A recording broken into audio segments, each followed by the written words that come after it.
the experiences of the genocide had a significant part, and my grandparents' experiences during the genocide had a huge impact on me growing up, and as an adult has had such a lasting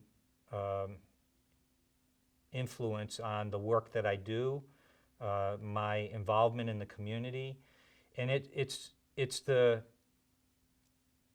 injustice, the lingering injustice of that has motivated me and really drives so much of what I do in the Armenian community. That passion to right a wrong, to the love I had for my grandparents and knowing this crime that was committed against them, against their families, my family, and the unresolved need for justice has a huge impact on my sense of Armenian identity to this day. To this day, it absolutely does. It's so much of what motivates me, is that desire to still see. I know there can be no perfect justice for a crime of that magnitude, but that doesn't mean there shouldn't be any form of justice. And I still hope and I still work towards achieving that goal, no matter how imperfect it is, to get some sense of justice for what happened. Because it's only through that, we talk about, never again, but we talk about it in the context of remember so it never happens again. It's not enough to remember. If you remember a crime that was went unpunished, then it only motivates future perpetrators of those crimes. It does not serve as a deterrent. It's the justice component that's the deterrent for those that might commit these crimes in the future, not just simply the remembering. So that's my hope, and that's what I, strive to achieve through, in my small way, whatever work I may do to contribute towards that. In the United States, the view of the Armenian genocide today is public knowledge. I think, the denialism of the past has been a failure for them, has been overcome. I think that it took many years of hard work, many people working towards it. It took a lot of scholarly research to lay the foundation. It took political activism to make those things awareness. And I think, quite honestly, the government of Turkey's role in this, by making it such an important, the denial of it so important to their political objectives, that it became an important piece of capital to be used in the political realm, that it raised its profile way beyond what would have been done had that not been the case. And then over time, the denial became more and more untenable. So I think, of course, 2015 raised awareness, but even before that, when the President of the United States stands on the White House lawn and urges Congress not to pass a resolution, it really doesn't matter, because the narrative is awareness. That's what ends up happening, because every media outlet is covering that press conference on the White House lawn, and the American people are seeing that, and they're asking questions. What is this about, this Armenian genocide that the president is speaking about on the White House lawn? And gradually over time, through education, it became more and more aware, to the point where, the congressional recognition in the president's statement really are just recognizing what was already known, and that's that the Armenian genocide had become part of public consciousness in the United States.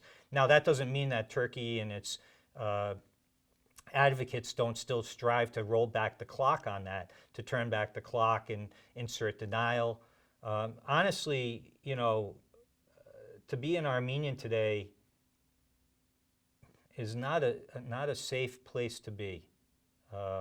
Not just in the realm of Turkey and this legacy of the Armenian genocide, but the Syrian Armenian community has been subjected to destruction, once thriving Syrian Armenian community, the Lebanese Armenian community, even Armenia itself and Artsakh are being subjected to the same mentality that existed 100 years ago, 150 years ago, is maintained today.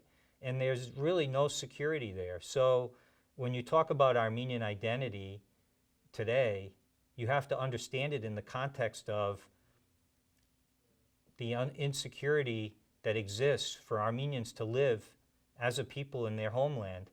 The land that Armenians, the remnants of our homeland, the small, tiny component that's left of our homeland today, is still under attack. It's still claimed by Turkey and Azerbaijan as what they view as rightfully theirs, even though Armenians have lived there for millennia and was always part of Armenia.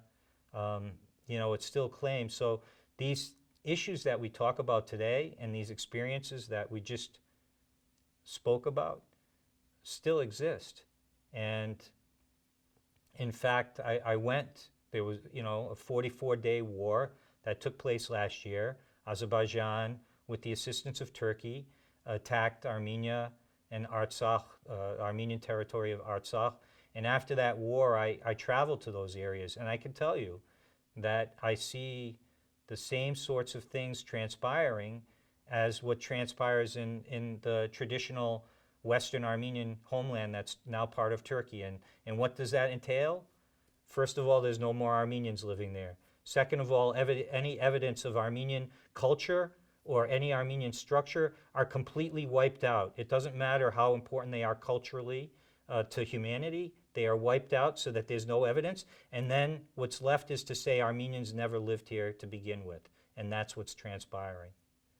So, when you ask me these questions, I say yes, the Armenian genocide is recognized, but the crimes of today are completely ignored, and in large extent, we're complicit in them. This country is complicit in them.